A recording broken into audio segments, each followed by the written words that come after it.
Alright, hello.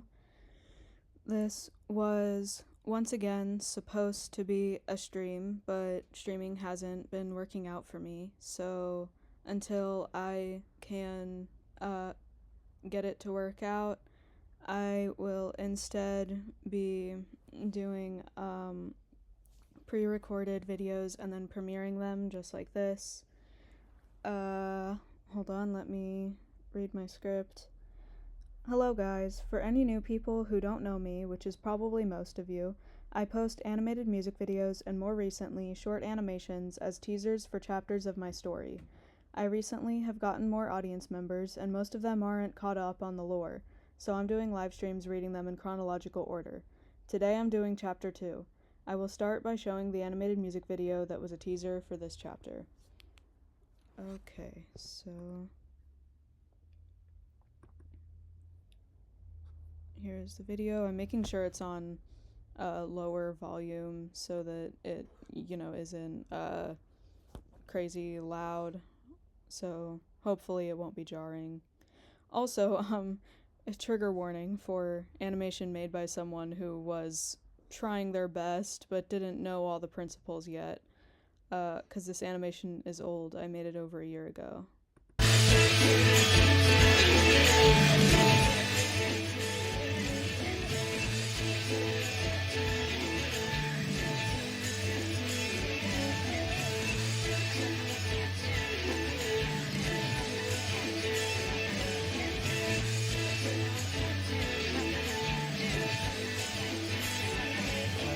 Said I was boring, I wasn't kidding. This shit is worse than I thought. Your ex-boyfriend said your whole life's like this, but he goes as hard as he wants. Cause I'm paralyzed from all the wasted time that I spent on a so-called peace of mind. And I wish I could help, but my hands are tied. Yeah, have you had enough? You want it bad enough? There's only something new. There's nothing we can do. There's nothing we can do. There's nothing we can do. There's nothing we can do.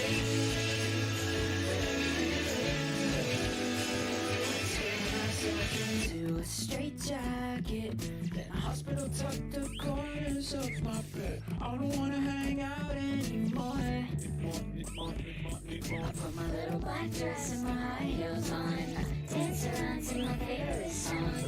Cause somebody else get the door. Cause I'm paralyzed from all the wasted time that I spent on my so-called peace of mind. And I wish I could help, but my hands are tied. Yeah, have you had enough? You want it bad enough? Do you got something to prove? Cause I'm sick and tired of you complaining, crying out how the unefficient the sea are dying. I wish I could help, but my hands are tied. Yeah, have you had enough? You want it bad enough? There's only something new. There's nothing we can do. There's nothing we can do. There's nothing we can do. There's nothing we can do. There's nothing we can do.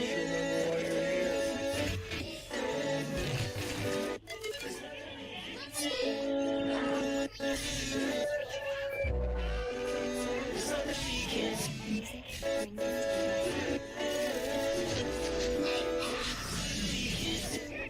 do.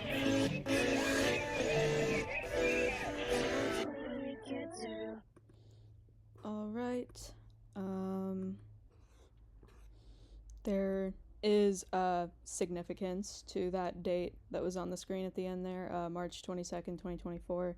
That's lore related. I'm not going to explain that yet. Y'all will know further in the story. Okay, so it's time for me to read the chapter now. Should only take less than 15 minutes probably. Okay, so it's Dante's POV. That was the main character in that animated music video. Content warning for mentions of murder, abuse, bullying, and torture. Okay, Dante's POV. I've been having a problem these past few months. Even though my own life is perfectly fine, I can't stop thinking about how other people in the world are suffering and there's nothing I can do about it. I can't have a moment of pure happiness, because then I start thinking, someone out there is getting murdered right now. Someone out there is getting abused right now. Someone out there is being brutally tortured right now. And it isn't only humans who are suffering. Animals are dying too. The fish in the sea are dying. My sister Angie has told me that there's nothing I can do about it, so there's no need to dwell on it. But that's what the problem is. I can't do anything about it. Horrible things are constantly happening and it will never change. It started to make me feel really unmotivated and depressed, and not to mention it's given me really bad anxiety. My best friend Celeste, who is pretty much like another sister to me, is someone I worry about a lot because she's being abused by her dad's wife.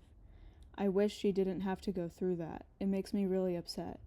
It started when she was 10 years old. Now we're 14. Hopefully it won't last forever. I met her and our best friend Skylar in kindergarten. Skylar is very insecure, which has been made worse by the fact that they've been bullied. I haven't been able to do much about the bullying because I've been homeschooled up to this point, but this year if they get bullied, I will not let it happen. We just had our first day of school yesterday. It's a little overwhelming for me to be in school in person because I haven't been since kindergarten. I've been homeschooled. But what makes it better is that it isn't a regular high school. It's a special needs private school. Skylar, Celeste, and I are all autistic, and Skylar also has ADHD, so this is the best school for us. Now it's about to be the second day of school. I'm currently walking there. It's the school that my mom, dad, and I have driven by before because it's pretty close to us. Skylar and Celeste are further from it. I'm listening to music while I walk. I think about all the depressing things that must be happening to other people in the world right now, of course, because that's pretty much my daily routine. I'm always either thinking about that or worrying about my loved ones, usually both. I almost don't know how to think about anything else. I see the school getting closer to me as I'm walking. I just keep walking and listening to music. Eventually I walk into the school and then into my homeroom, and I stop listening to music and sit at my desk. The teacher starts talking about a short story assignment where I overhear two people talking behind me. Did you hear about that thing that happened on the news last night? Yeah, that was terrible. Oh God. My parents banned me from watching the news because it makes me depressed. I can't stop anyone from talking about what they want to talk about. I just am forced to listen. Oh, you mean that man who murdered his wife? Another person chimes in. I slowly lower my head until it's on my desk. They keep talking until the teacher gets them to pay attention. I never thought I would be so relieved by a teacher telling kids to be quiet. At nutrition, I'm still having intrusive thoughts about what those kids were talking about. I still try to cheer up because now is one of the only times of the school day I get to talk to Skylar and Celeste. We're standing in front of a tree texting with Kat while we talk verbally with each other. Kat recently became Celeste's step-cousin. We haven't really had other people to hang out with us before. It's usually been our trio alone. But I don't mind letting Kat join. She seems friendly enough, and she's basically a part of Celeste's family now. The only part of Celeste's family who's actually around our age. Even when I'm happy talking with my friends, the dull unhappiness never leaves my mind. I send a text that reads, I overheard some kids in my class talking about how some sick, fucked up man murdered his own wife. Oh really? Dear God, that's horrible, Kat responds. I know. How do you not dwell on things like this? I know Kat is really profound. That's why I'm asking her this. Well, I know it sucks, but sometimes there's really nothing you can do about things like that. It's very sad, but it's best not to think about things you can't fix, she responds. I know what her and my family are saying is true. I know it is. but it's so hard to accept it. I feel almost guilty being completely happy because I know so many other people aren't happy. Skylar and Celeste know I'm struggling, so they give me a hug on either side of me. After nutrition ends, while I'm in the hallway on the way to second period, I hear loud noises nearby. I hear a loud popping sound and then what sounds like a yelp of pain. I turn the corner and see that stupid kid Jake with a box of Snap and Pops on the floor next to his foot, and there's two people walking on in front of him. He laughs, and clearly he just threw one of the Snap and Pops at one of those people. He then throws another one at them. They react in pain, and he laughs. My blood is boiling as I walk up to them. "Hey, stop doing that, you asshole," I shout. "What are you gonna do if I don't?" he responds with an ugly smile. "I'll knock your teeth out, you little shit," I say as I step closer to him in an intimidating way. I won't actually knock his teeth out. I don't have it in me to physically hurt someone. I'm just trying to scare him, and it's working. "Are you being serious?" he says, still smiling, clearly trying to still act like he's not afraid. "Do you want to find out if I'm being serious?" I respond. He walks away with his tail between his legs, leaving the box of Snap and Pops behind. "Thank you," the two people he was attacking say. "No problem," I say with a smile, my intimidating facade breaking. At lunch, I sit with Skylar and Celeste. I tell them about what happened with Jake, and they obviously seem to hate him for it. We also talk about what we should do later today.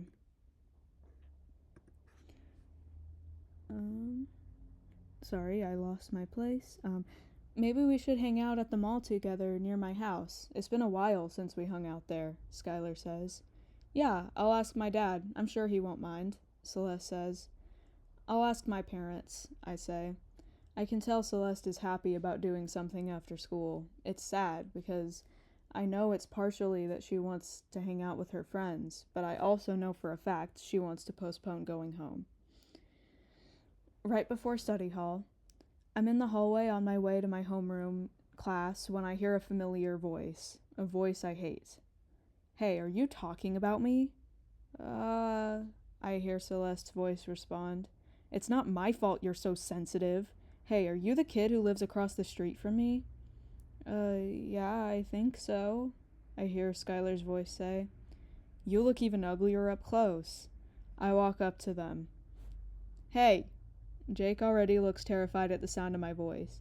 "Who the fuck do you think you are talking to them like that?" He runs away like the pathetic loser he is, probably because he's already afraid of me from earlier. After school, we have a lot of fun at the mall. We get pretzels from Wetzel's Pretzels, we go to one of the stores and get new sweatshirts, and we laugh and fool around like we always do. I feel happy being with them, and this is making me feel like a little kid again. But even when I'm happy, the depression and intrusive thoughts never go away. How dare I be so happy when horrible things are happening to other people right at this moment? Right after we leave the mall, I lay in my bed with my head dangling off the edge. Especially since I'm not with my friends anymore, the sadness is really kicking in. My sister Angie walks in. "Hey Dante, how are you doing, buddy?" she says. "I want to go home," I respond. "But Dante, you're laying in your own bed." "Oh. Is there anything you want to talk about?" "No, I don't think so." "All right," she says with a concerned voice as she slowly leaves my room. All right, that concludes this. Thank you so much to anyone who listened to this whole thing and to the people who support me. I really appreciate it. Hopefully I'll be back, next week. Goodbye.